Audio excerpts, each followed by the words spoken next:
Добар ден и среќен ден на сите фудбалмани кои го следат Европското фудбалско првенство, кои живеат и дишат со него, кои се радуваат и тагуваат, зависност од тоа која репрезентација, каков успех постигнала или кој за кого ги насочил своите симпатии. Продукција Скок е дел од ова Европско првенство, кратко време на лице место, малку во Скопје покрај ТВ екраните и фан зоните, за известно време повторно се враќаме во Германија на лице место во ова нокаут фаза, кога веќе е известно дека ситото се го направи своето и веќе ќе имаме судир на големите екипи.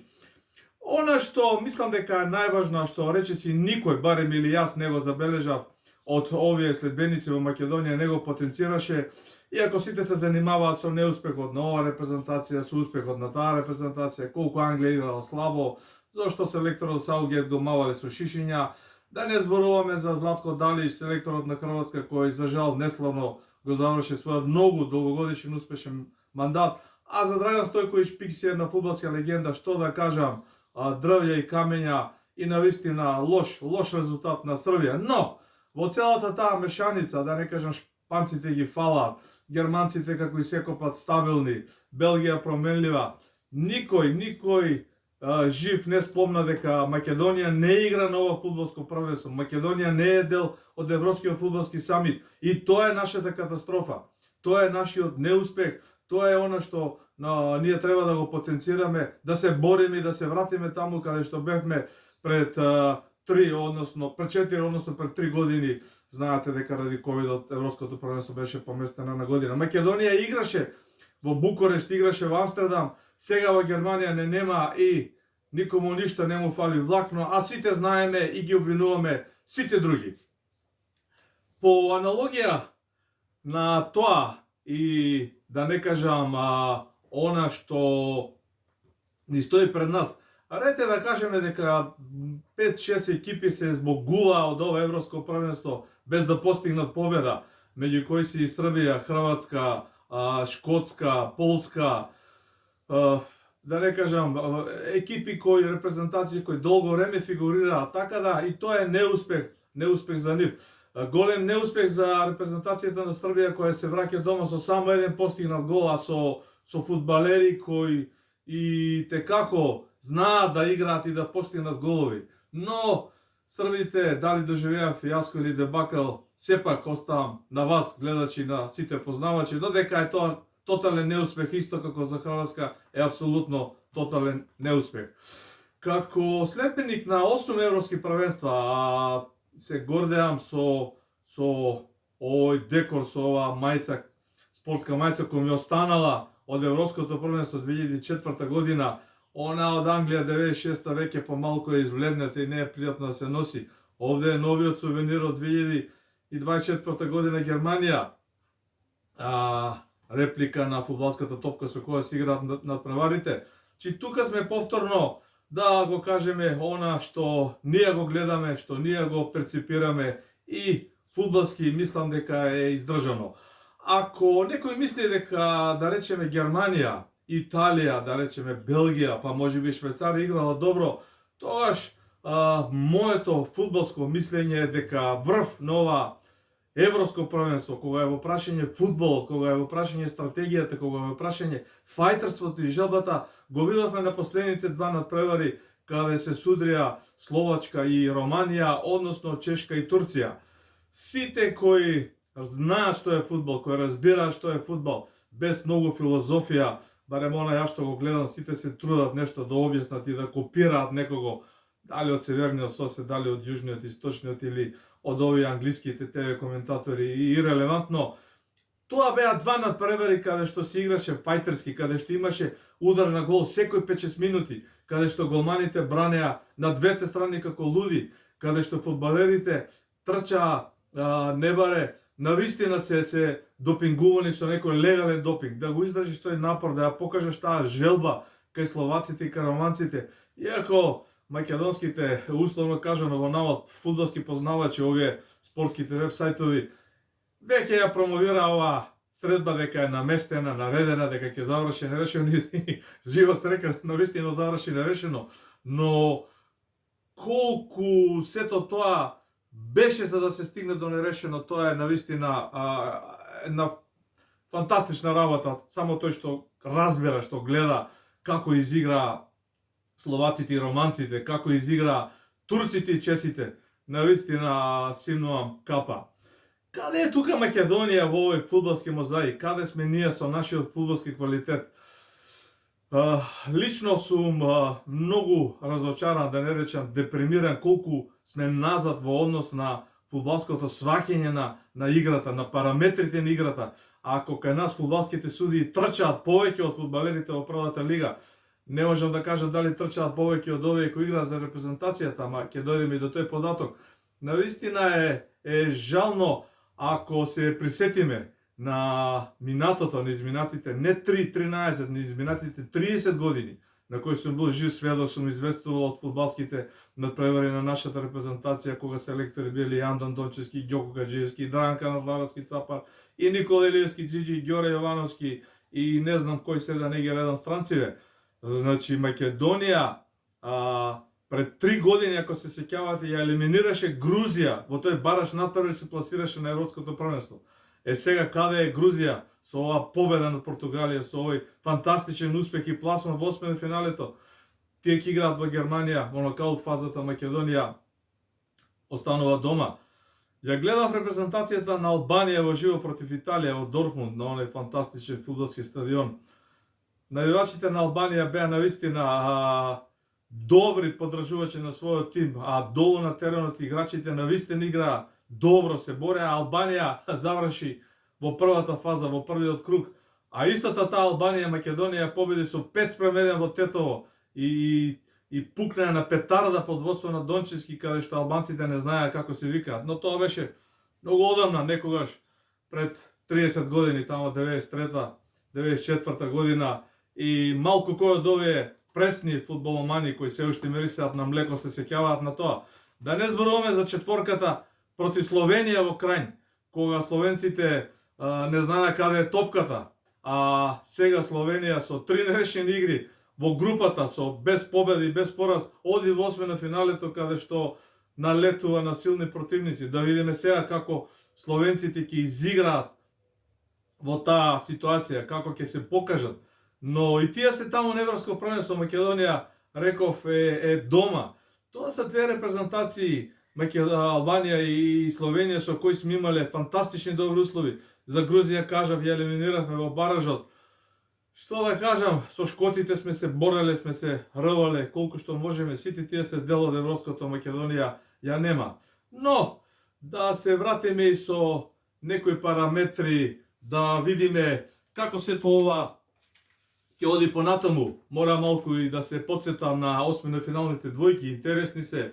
Значи Шпанија против Грузија, Германија против Данска. Тоа е осминофиналните двојки. Победниците од овие два надпревари веќе играат во четвртфиналето. Значи теоретски гледано Шпанија може да налета на Германија или Германија на Шпанија, како сакате. Португалија, Словенија во осминофиналето, Франција, Белгија. Два исто така интересни дуели. Победниците од овие дуели играат во четвртфиналето. Романдија, Холандија, Австрија, Турција. Ми се чини дека оваа четворка, односно овие две осминофинални двојки некако се најрелаксирани. Романците играа фантастично добро. Хаџи, новиот Хаџи, синот на славниот Ѓорѓе Хаџи, е лидер на репрезентацијата. И еве да споменам само како игра Хаџи. Значи Хаџи кога ја добива топката, тргнува директно кон противникот, оди на дриблинг, оди да создаде вишок, оди да креира шанса и неговата репрезентација да постигне гол. А не е играњето одложија топката, врати ја назад. Мал број на репрезентации играат така.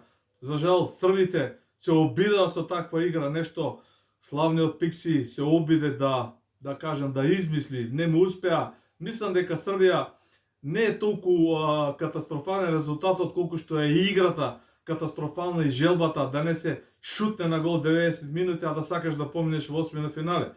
Хрвативе нестрекно примија 2 гола во екстра тајм. Лука Модрич, едно тивко скромно момче, фудбалски великан, си дозволи да обсуди пред камерата онака спортски, не вулгарно, и да праша каде ги најде овие 8 минути без судија. Хрватите испаднаа со 2 гола кои ги примија во екстра тајмот. Меѓутоа и Хрватска некако играше резервирано, не играше како Турција, Словачка, како Романија, како Чешка да кажам, или како Албанија, која напаѓа и сакаа да победат, сакаа да се пласираат, како Грузија што нападна против Португалија и успеа да ја победи, да се пласира во осми на финалето. И последната четворка од осми на финалето, Англија против Словачка, односно Швајцарија против Италија. Ајде, ако теоретски одиме, условно кажано, големите репрезентации, иако ново европско првенство нема големи, доколку Англија помине Словачка, Италија, Швајцарија, еве во четвртфиналето уште еден дуел Англија, Италија, па со Шпанија, Германија, 2 четвртфинални дуели, каде што навистина глава боле, или некако едната страна од тој костур на европското првенство се мести големите да играат меѓу себе. Не се тоа е европското првенство, тоа е возбудувањето, тоа се на крај и парите, сите овие кои се пласира ќе добијат плюс бонус од УЕФА, настрана успехот. Грузиците сега можат мирно да играат против Шпанија, немаат ама баш никаков притисок фудбалски било што да направат, а би рекол зошто да не да изненадат со некако реми, или не верувам дека може да победат, ама фудбал е тоа, се може да биде. Овде Австрија Турција една, како да ја кажам, надпревар каде што условно пак ќе повторно играат малите. Ние сме играле со Турција во Скопје, изгубивме 1-2 во еден квалификационен циклус под водство на Никола Илевски Джиджи. Изигравме 3-3 во Истанбул, значи сме се носили со турциве. Не се и тие се на европско првенство. Тоа е од прилика она што сакам да го доловам од продукција Скок. Ќе имате прилика да не видите повторно на терените во Хамбург, Берлин, Дизелдорф или Штутгарт, евентуално ќе видиме како преку UEFA медиа порталот ќе добиеме команда од PR службата на УЕФА, но сеедно сите овие надпревари се големи. И на крај да финиширам. Фудбалот сепак во Македонија екзистира, постои. Имаме добри промени кога е во прашање формирањето на Министерството за спорт и назначувањето на Борко Ристевски за министер во тој спорт, но е вака една честитка јавна за формирање на тоа министерство и за министерот за одбрана, како што го знае спортската јавност во Македонија. Тешка задача за него, а по мене нека е субјективно, а и да не сум во право. Мислам дека 100 дена за смена на председателската функција на Муаме Сејдини од Фудбалската федерација веќе тече за Борко Ристевски.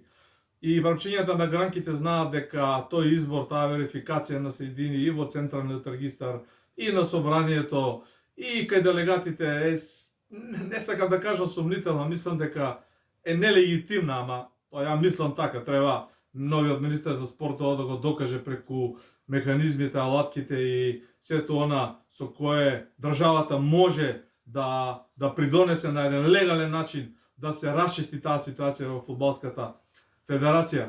Тоа е првата задача по мене, по моје гледање на новиот министер Борко Ристовски, на кој му посакуваме успех и здравје и среќа на оваа министерска позиција, но и да не заборава на обврските дека сето тоа мора да го средува, исто како и ваучерите, каде што е навистина жешко и каде што веќе јавноста е запознаена дека и тука работите не се чисти. На крај, поента, љубов, страст, долгогодишна верност, фудбалски клуб Вардар. Новата влада е тука, новиот парламент, градоначалниците се стари, меѓутоа мислам дека на Ачик, кај фудбалски клуб Вардар, нема ништо ново. Луѓето кои се заинтересирани да бидат председател на фудбалскиот клуб Вардар треба да знаат дека овој пат не може да дојдат ради самите себе, како и да се викаат, каков и бекграунд имаат, и слава, и позадина, и фудбалско знаење, неспорно било кој да дојде. Мора да работат за Вардар, да работат за себе. Мора да го направат Вардар да биде чист и да оди напред. Ете во оваа фудбалска евромешаница од Евро 2024, каде што ги очекуваме судирите на титаните во осмина финалето, каде што доаѓаат голготата и испаѓањето, каде што Англија, Шпанија, Франција, Белгија, Португалија ќе настојуваат да стигнат до финалето, а Грузија, Австрија, Турција и Романија ќе гледат да изненадат. Може би испуштив некој од овие 16 репрезентации ирелевантно, Грузија реков проти Шпанија. Сето тоа е убавина за фудбалската страст, за љубовта. Следете го Евро, следете ја продукција Скок. Направете еден бесплатен сабскрајб, поддржете не. Еве не, ние сме во студиото на продукција Скок. Наскоро заминуваме повторно на терен. Ќе имаме јавувања. Бидете поздравени, живи и здрави. Остануваме и со македонскиот фудбал, со фудбалската федерација, со фудбалскиот клуб Вардар и секако во фокусот до 14 јули големото финале во Берлин со Европското фудбалско првенство Германија 2024.